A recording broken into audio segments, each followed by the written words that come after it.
Personal story. My old roof was a constant drain on my wallet and the environment.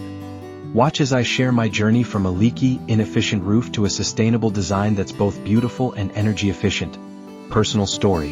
My old roof was a constant drain on my wallet and the environment. Watch as I share my journey from a leaky, inefficient roof to a sustainable design that's both beautiful and energy efficient. Choosing the right sustainable roof. Green roof systems. Benefits of living roofs for insulation, water management, and biodiversity.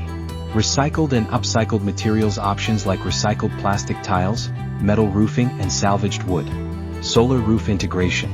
Harnessing solar energy with integrated solar panels for electricity generation. Designing for energy efficiency.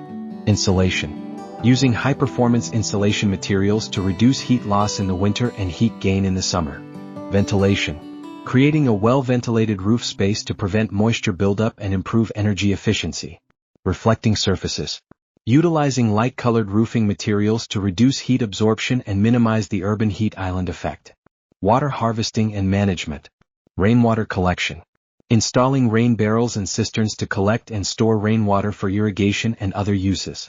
Water-resistant roofing. Selecting materials with high water resistance to minimize leakage and improve longevity. Sustainable drainage systems. Implementing green infrastructure to manage rainwater runoff and prevent flooding. Building your sustainable roof. Consulting with a professional. Working with a roofing contractor experienced in sustainable design. Local regulations and incentives. Exploring available building codes and tax credits for sustainable roofing. Maintenance and longevity. Understanding the ongoing care required for different sustainable roofing materials and maximizing their lifespan.